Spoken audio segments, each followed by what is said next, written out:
Ms. Janet Ang.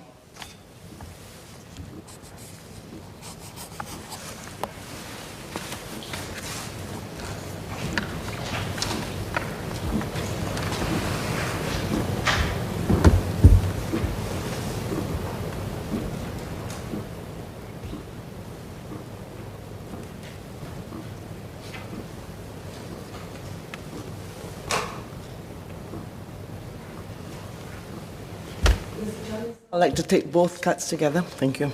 Yes, please. Mr. Chairman, let me start by recollecting a meeting I had organized for an IBM Senior Vice President to call on the then Singapore EDB MD, Mr. Lim Swee Say.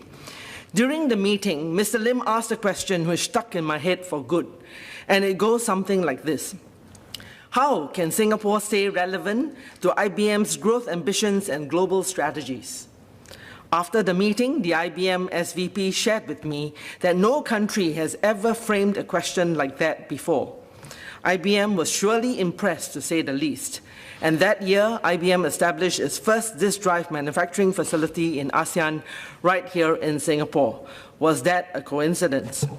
And this track record persists even in COVID year, as Honorable Liang Eng Hwa has shared earlier. Now, the Singapore EDB is an amazing marketing machinery in selling the advantages of Singapore and bidding for jobs for Singaporeans. Attracting the MNCs to our shores amidst competitive landscape is a feat in itself. But what makes Singapore stand out is that Singapore delivers on our promise. A, with the Singaporean workers who are skilled, hardworking, and principled. B, with Singapore companies that has the capabilities to be plugged into the MNC's global ecosystem. C, with our efficient government systems and non-corrupt business practices. And D, with Singapore being the open and global city that is attractive to the best of global expertise and diversity of brain power. This has been what makes Singapore a small economy, a breakout from the rest. Now, in recent times, there has been rumblings of foreigners taking our jobs. I believe that now is the time for stakeholders to work on a renewed social compact. And as I said in my debate speech, I have highlighted 2 points. 29 TACs, including SBF, have signed a joint statement in support of fair hiring and employment practices. Businesses must play their part to have fair practice in the workplace and develop local talent and leadership.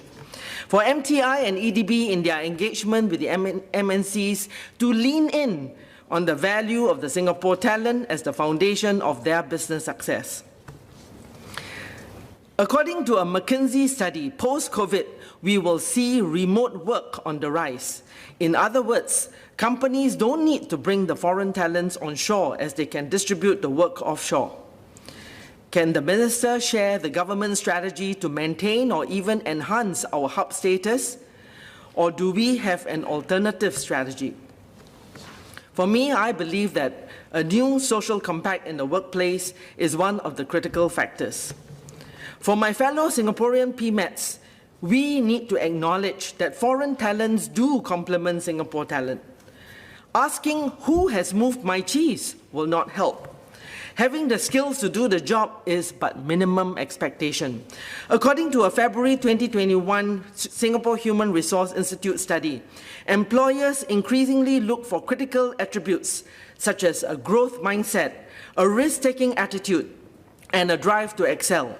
Our Singapore workforce and us parents to the next-gen workforce must wake up from our unrealistic expectations, seize the day and bounce back with our classic Singaporean can-do attitude. Appreciate the Minister's response. Thank you, sir. Now for the next card. Budget 2021 has the critical elements of tech plus skills plus capital plus vision for Singapore to emerge stronger. I would like to focus on the capital part of the equation in particular. Temasek and the Singapore government's co-investment to set up a new 1B local enterprises funding platform. This fund will invest in LLEs and support their growth, and I'm sure that the selected LLEs will benefit not only from the additional capital injected by this fund, but will also benefit from Temasek's leadership development, mentoring, and access to networks and tools which will further enable the LLEs to accelerate their becoming potential local champions. I have 5 questions and 1 idea for the Minister regards this purposeful proposition. What criteria must the LLE fulfill for the company to be eligible to be a target investment for this fund?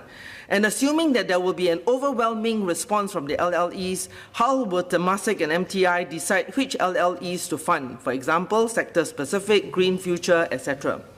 And will this local enterprises funding platform initiative be extended to support SMEs as well? In Singapore, we have many SMEs which may be stuck due to lack of capital, lack of access to tools and networks, especially for going beyond Singapore, and lack of leadership and expert capabilities needed to break out and stand out. SMEs do hire more than 70% of our workforce. If we can lift our SMEs, it will be a lift for the Singapore workforce. I would like to make a plug for SMEs who are not quite your startup or your LLE by size to be given an opportunity to be a part of this initiative. And finally, I would like to offer an idea. Perhaps there is an opportunity for the LLEs to play Queen Bee to bring along the SMEs in their value chain and be funded as a portfolio of companies in the value chain under this initiative. This could empower the players to hunt in a pack and thereby strengthening overall competitiveness. Thank you.